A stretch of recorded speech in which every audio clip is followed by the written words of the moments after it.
دوستو خواجہ نظام الدین اولیاء رحمۃ اللہ علیہ بہت بڑی ہستی گزرے ہیں اور بڑے ولی اللہ تھے، اور خواجہ امیر خسرو ان کے تابعدار، شاگرد، مرید اور خلیفہ تھے۔ خواجہ امیر خسرو جو ہیں آپ کو پتہ ہے کہ کتنے بڑے شاعر تھے، اور وہ جو تھے تو عاشق تھے خواجہ نظام الدین اولیاء کے۔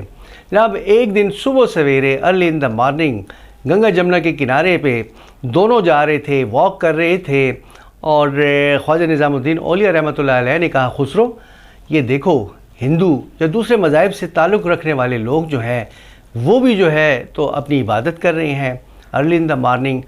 اس وقت کی زبان جو تھی یا ان کی زبان جو تھی تو وہ فارسی تھی۔ انہوں نے کہا کہ ہر قوم راست رائے، دین و قبلہ گائے۔ تو جناب شاگرد بھی انہی کا تھا، مرید بھی انہی کا تھا۔ امیر خسرو نے کہا، من قبلہ راست کردم در سمت کچ کلائے۔ ہر قوم راست رائے، یہ کون کہہ رہے ہیں؟ یہ خواجہ صاحب کہہ رہے ہیں، نظام الدین اولیاء رحمۃ اللہ علیہ کہہ رہے ہیں، ہر قوم راست رائے دین و قبلہ گائے۔ ہر قوم جو ہے وہ اپنی سیدھی راہ پر ہے، اپنے دین پر ہے، اپنے قبلے کی طرف ہے۔ تو امیر خسرو نے ایبرپٹلی اور بالکل ایکسٹیمپور فوری طور پہ کہہ دیا، من قبلہ راست کردم در سمت کچ کلائے۔ ہر قوم اپنی طرف ہے، اپنے مذہب کی طرف ہے، اپنے دین پہ ثابت قدم ہے۔ امیر خسرو کہتے ہیں میں نے تو اپنا قبلہ جو ہے ٹیڑھی ٹوپی والے کی طرف کر لیا ہے۔ خواجہ صاحب جو تھے تو وہ اپنے سر کے اوپر جو ٹیڑھی رکھتے تھے، ٹوپی رکھتے تھے، وہ ذرا تھوڑی سی ٹیڑھی کر کے رکھتے تھے۔ جناب یہ کتنا دلچسپ واقعہ ہے۔ اب میں واقعہ بتاتا ہوں۔ جناب خواجہ نظام الدین اولیاء جس وقت آئے اور انہوں نے ہندوستان میں جو ہے تو اپنی خانقاہ قائم کی، تو وہاں پہ جناب عالی جو ان کے مخالفین تھے، اس وقت کے جو لوگ تھے، جو مطلب ہے کہ کٹر لوگ جو تھے وہ ان کو نہیں مانتے تھے، تو ایسے وہ جناب ان کو چھوڑ نہیں رہے تھے۔ تو خواجہ صاحب نے ایک اپنی جھونپڑی سی لگائی، ایک تمبو سا لگایا۔ تمبو لگانے کے بعد جناب ایسے ہوا کہ انہوں نے اپنے جو ماننے والے تھے ان کو کہا کہ جا کے میرے لیے جھیل تھی ایک، وہاں سے تھوڑا سا پانی لے کے آؤ۔ تو پانی لینے کے لیے گئے تو لوگوں نے نہیں چھوڑا۔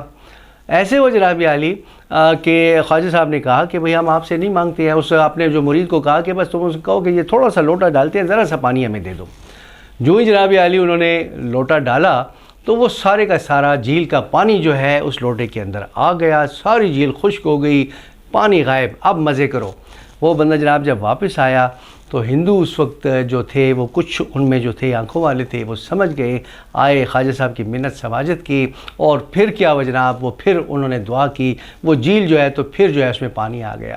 اس کے بعد جناب عالی ان کے معتقدین جو ہے، ان کے مریدین جو ہیں، ان کے ماننے والے بڑھتے گئے، آگے آگے سلسلہ چلتا گیا۔ خواجہ صاحب کی بارگاہ اور ان کی خانقاہ بڑھتی گئی، وہاں پہ ہندو بھی آتے تھے، مسلم بھی آتے تھے، ہر طرح کے لوگ آتے تھے۔ ایک جو ہے ہندو جو تھا اس کا نام مہندر ہردیو تھا۔ مہندر ہردیو جو تھا جناب وہ بہت ہی زبردست قسم کا جو ہے تو عاشق تھا خواجہ صاحب کا، اور خواجہ صاحب کو بہت غور سے سنتا تھا، اور جناب خواجہ صاحب سے کہتا تھا میں تو کنورٹ ہونا چاہتا ہوں، مسلمان ہونا چاہتا ہوں، مگر میرے پیرنٹس جو ہے وہ نہیں مانتے، اب میں کیا کروں؟ خواجہ صاحب نے کہا بس کوئی ضرورت نہیں ہے، جب تمہارے ماں باپ کہیں، جب تمہارا دل چاہے، جب تم راضی ہو جاؤ تب ماننا، کوئی ضرورت نہیں ہے، کوئی دباؤ نہیں ہے تمہارے اوپر۔ مہندر ہردیو بیٹھا رہتا تھا، چونکہ خواجہ صاحب کے ہاں سما کی محفل بھی ہوتی تھی، اور سما جو ہے جناب علی اس طرح کی نہیں ہوتی تھی جو آج کل ہوتی ہے۔ قوالی جو ہے کچھ سازوں کے ساتھ، کچھ ہلکے پھلکے سازوں کے ساتھ، کچھ بغیر سازوں کے وہاں پہ قوالی ہوتی تھی۔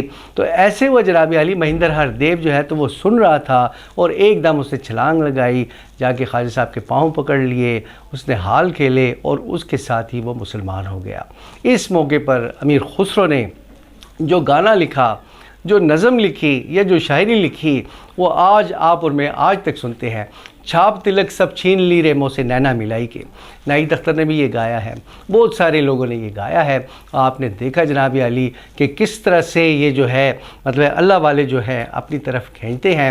خواجہ صاحب کا ایک اور قول مجھے بہت اچھا لگتا ہے، وہ فرماتے ہیں کہ اگر تمہارے راستے میں کوئی کانٹے بچھائے تو تم اس کے راستے میں کانٹے نہ بچھانا۔